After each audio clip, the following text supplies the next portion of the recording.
لله رب العالمين والصلاة والسلام على أشرف الأنبياء والمرسلين وآله الطيبين الطاهرين المعصومين واللعنة الدائمة على أعدائهم أجمعين. أما بعد، فقال الله سبحانه وتعالى في كتابه المجيد وفرقانه الحميد: بسم الله الرحمن الرحيم. وأما من خاف مقام ربه ونهى النفس عن الهوى فإن الجنة هي المأوى. صلوات على محمد وعلى آل محمد. اللهم صل على محمد وعلى صبح کی گفتگو میں توبہ کے موضوع پر سلسلہ شروع کیا تھا. اس کا آغاز، اس کا طریقہ جو معصومین علیہ السلام نے بتایا ہے، اسی سلسلے کو دوام دیتے ہوئے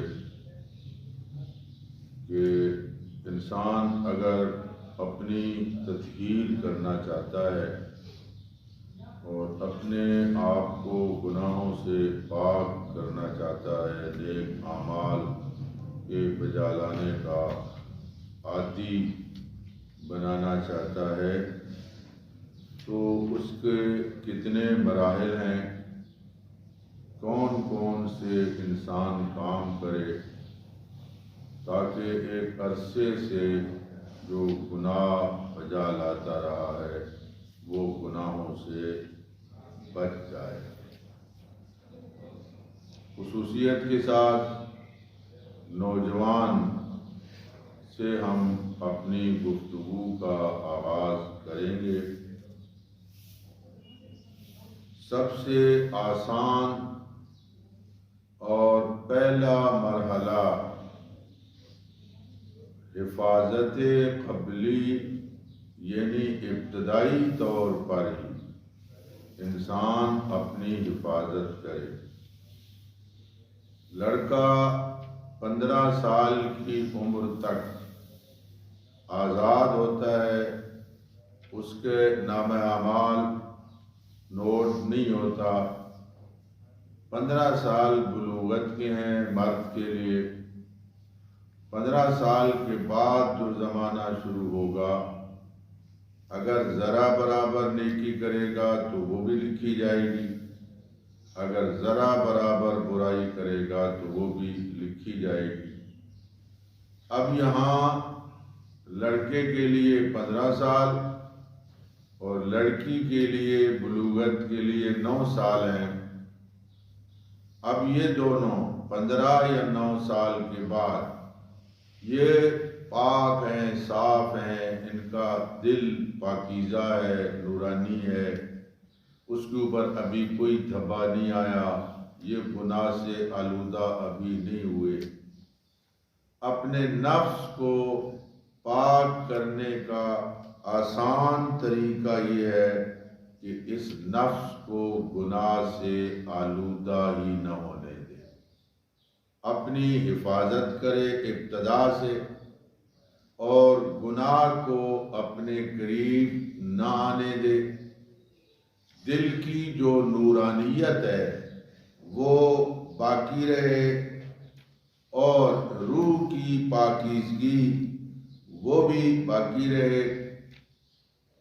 جب اس کا دل پاکیزہ ہوگا، اب اس کی ذمہ داری ہے کہ اس دل میں شیطان کو راستہ نہ دے. امام خمینی رحمۃ اللہ علیہ ذیل حدیث میں فرماتے ہیں، مومن کا دل حرم خدا ہے. اس حرم خدا میں فقط خدا کی محبت ہونی چاہیے، معصومین کی محبت ہونی چاہیے. انسان شیطان کو داخل نہ ہونے دے. اور وہ لکھتے ہیں کہ اس دل کے ارد گرد ایک روحانی باڑ لگا دے. جہاں باہر سے داخلہ بند ہو جائے اور شیطان اس دل کے اندر داخل ہی نہ ہو سکے۔ مولا متقیان امیر المومنین علی ابن ابی طالب صلوات اللہ وسلم علیہ فرماتے ہیں ترک الخطیہ ایسر من طلب التوبہ، گناہ کا نہ کرنا آسان ہے گناہ کر کے توبہ کرنے سے۔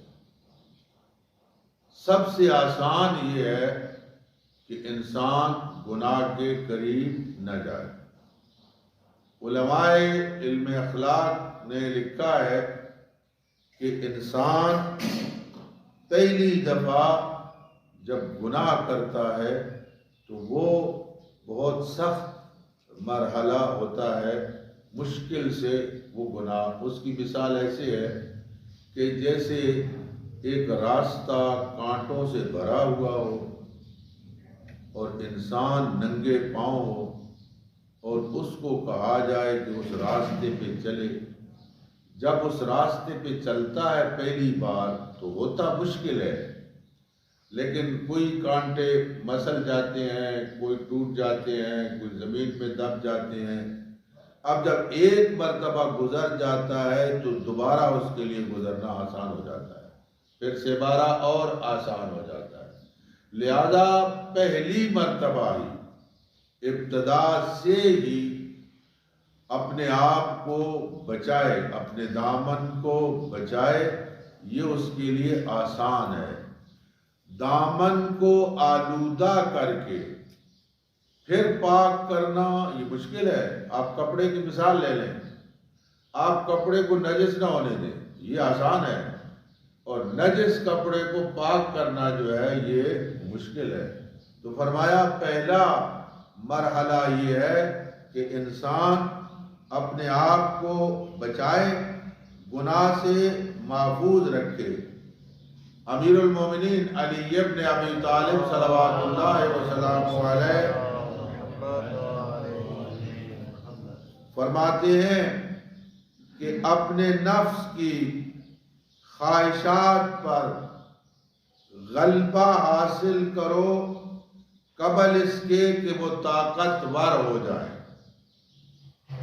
ان کے طاقتور ہونے سے پہلے، اس لیے کہ اگر وہ خواہشات طاقتور ہو گئی تو وہ تمہیں اپنا قیدی بنا لیں گی، وہ اپنی گرفت میں لے لیں گی اور جدھر چاہیں گی ادھر ہی آپ کو موڑ کے لے جائیں گی۔ انسان کے اندر دو قوتیں ہیں جو ترازو کے دو پلڑوں کی طرح ہیں۔ ایک کا نام قوت ملکوتی ہے، ایک کا نام قوت مادی ہے۔ ایک کا نام عقل ہے اور دوسری کا نام حیوانیت ہے۔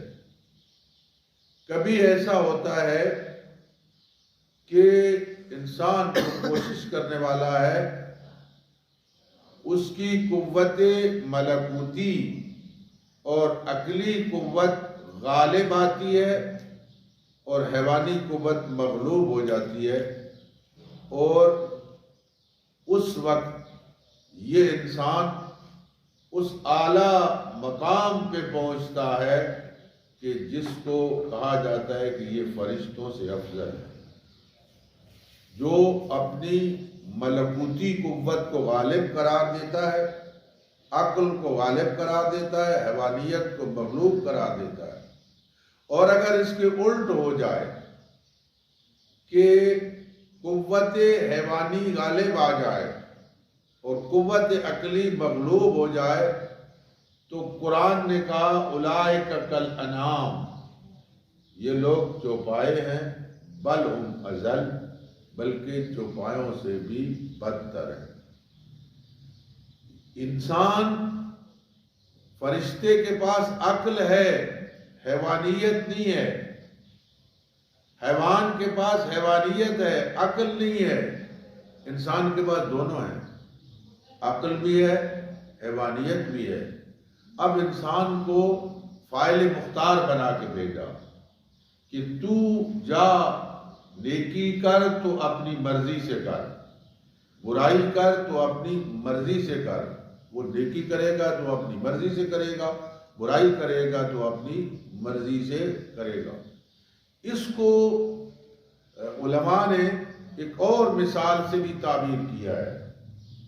آپ نے صراف کا ترازو دیکھا ہوگا، سونار کا، اس میں اور لکڑی کے ٹال کے ترازو میں بڑا فرق ہے۔ جو صراف کا ترازو ہوتا ہے اس میں معمولی سا تنکا بھی پلڑے میں جائے تو پلڑا جھک جاتا ہے، جبکہ وہ لکڑی کا جو ہوتا ہے وہ اس میں ایسا نہیں ہوتا۔ اب انسان کی کیفیت ایسے ہے، یہ نیکیوں والا پلڑا ہے، یہ برائیوں والا پلڑا ہے۔ آج نیکی کی، یہ پلڑا جھک گیا، پھر دل کرے گا نیکی کرنے کو، پھر اگلے دن نیکی کرے گا۔ اس کی مثال دیتا ہوں۔ آج بندے نے نماز جماعت کے ساتھ پڑھی، لطف آیا، ذہنی سکون نصیب ہوا، کل پھر دل کرے گا کہ میں جماعت کے ساتھ تو نماز پڑھوں، پرسوں پھر۔ اب یہ پلڑا، نیکیوں والا پلڑا جھک رہا ہے۔ اور ایک وقت وہ ہوتی ہے کہ انسان کا یہ پلڑا بالکل زمین کے ساتھ لگ جاتا ہے اور برائیوں والا پلڑا بالکل اٹھ جاتا ہے، اور انسان کوئی برائی نہیں کرتا، ہمیشہ نیک اعمال کرتا ہے۔ یہ عدالت کی منزل ہوتی ہے۔ اس شخص کو عادل کہتے ہیں کہ جو برائیوں سے اجتناب کرتا ہے۔ اور پھر ایک اس سے منزل آگے ہے، ایک ہے برائی نہ کرنا اور ایک ہے برائی کا تصور بھی نہ کرنا۔ وہ اعلیٰ مقام، عصمت کا مقام ہے کہ جس میں معصوم فائز ہوتے ہیں، کہ جو برائی کا تصور بھی نہیں کرتے، اس اعلیٰ منزل پہ فائز ہوتے ہیں۔ یہی قوت ملکوتی کا غالب آنا اور قوت حیوانی کا یا مادی کا مغلوب ہونا، اس کو شریعت میں جہاد اکبر کہا گیا ہے۔ پیغمبر خاتم کے سامنے ایک لشکر آیا، میدان جہاد سے واپس، کپڑوں کے اوپر گرد لگی ہوئی تھی میدان جہاد کی، تلواروں پہ خون لگا ہوا تھا۔ انہوں نے تلواریں حضور کے سامنے رکھی۔ حضرت نے فرمایا مرحبا بقوم، شاباش، تم نے اچھا کام کیا، تم نے جہاد اصغر انجام دیا، ابھی جہاد اکبر۔ اور انسان رک جاتا ہے کہ اس میں تو میرے مالک کی نافرمانی ہوگی۔ اس کو شریعت نے جہاد اکبر کہا گیا ہے۔ معصومین کی سیرت طیبہ کا اگر آپ مطالعہ کریں تو وہ اینٹ کا جواب جیسے ہم کہتے ہیں نا پتھر سے دینا چاہیے، اس طرح نہیں تھا۔ حضرت امیر علیہ السلام جا رہے ہیں اور ایک بندہ گالیاں دے رہا ہے، سامنے کھڑا ہے۔ اب اس کا جواب ہونا چاہیے تھا، حضرت جواب نہیں دیتے۔ حضرت کیا فرماتے ہیں؟ وَلَقَدْ أَمُرُّ عَلَى اللَّئِيمِ يَسُبُّنِي، میں کمینے کے پاس سے گزرا، وہ مجھے گالیاں دے رہا تھا، میں نے کہا یہ مجھے نہیں دے رہا، کسی اور کو دے رہا ہوں۔ گزر گئے امیر کو، اپنے اوپر کنٹرول کیا۔ کئی دفعہ ایسا ہوتا ہے گھر میں نوبت جھگڑے کے بارے میں آتی ہے، اگر انسان اپنے اوپر کنٹرول کر جائے، اپنے اس غصے کو پر قابو پا لے، تو بہت بڑے فساد سے بچ سکتا ہے۔ حضرت امیر علیہ السلام نے یہی فرمایا۔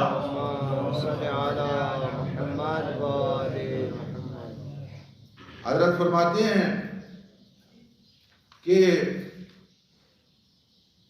اپنی خواہشات پر اس طرح غلبہ حاصل کرو جیسے ایک شخص اپنے دشمن پہ غلبہ حاصل کرتا ہے۔ یہ تمہارا نفس خود تمہارا دشمن ہے، اس کے اوپر غلبہ حاصل کرو۔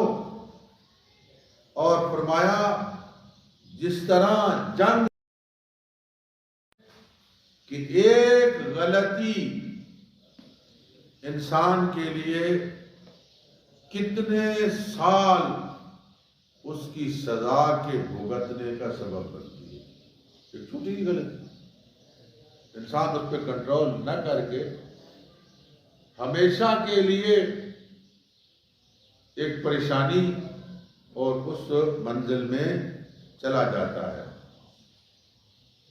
پھر ارشاد فرمایا اما من خاف مقام ربہ ونہى النفس عن الہوى، فرمایا جو شخص اللہ کے مقام اور مرتبے سے خوف کھائے اور اپنے نفس کی خواہشات کو روکے تو فرمایا اس کا مقام بہشت ہے۔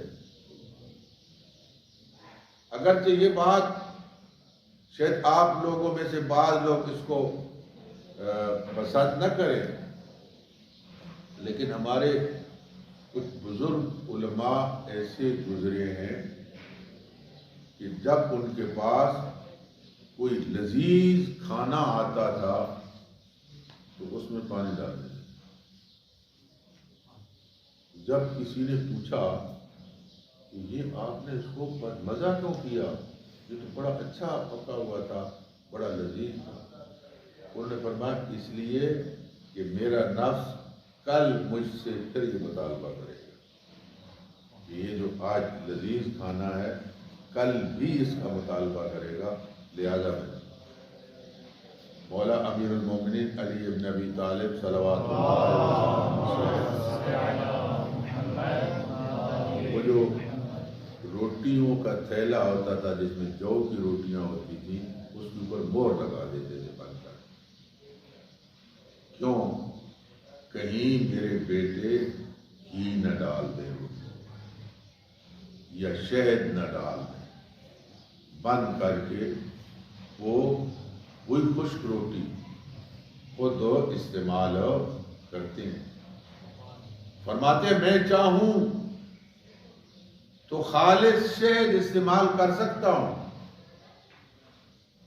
لیکن نہیں، میں امت کا امام ہوں، میری غذا وہ ہوگی جو سب سے کم تر بندے کی غذا ہے۔ مولا متقیان فرمایا جس بندے کے دل میں خوف خدا ہوا اور اس نے خواہشات نفسانیہ سے اجتناب کیا، فرمایا اس کا مقام بہشت ہے۔ یہ پہلا مرحلہ ہے کہ جوان گناہ کو اپنے قریب ہی نہ آنے۔ میں نے صبح عرض کیا تھا کہ اصل توبہ ہے جوانی۔ اے بندہ بوڑھا ہو جائے، آزاد جواب دے جائیں، چل پھر نہ سکتا ہو، اس نے مسجد میں بیٹھنے ہو کیا کرے؟ مسجد میں بیٹھے نا۔ اصل توبہ کیا ہے؟ قوا سلامت ہے، طاقت موجود ہے، گناہ کر سکتا ہے، لیکن گناہ سے اجتناب کرے، اپنے آپ کو بچائے، اپنے دامن کو بچائے، اپنے آپ کو محفوظ رکھے۔ اس لیے فرمایا کہ توبہ جس عمر میں کی جائے اچھی ہے، لیکن سب سے بہتر توبہ ہے جوانی کی، کہ انسان جوان اپنی زندگی ایسے گزارے کہ اس کا دامن گناہ سے آلودہ نہ ہو، پاک و پاکیزہ اس کی زندگی ہو۔ ایک مرحلہ۔ دوسرا مرحلہ یہ ہے کہ جب اس نے توبہ کر لی، اب کیا کرے؟ یک دم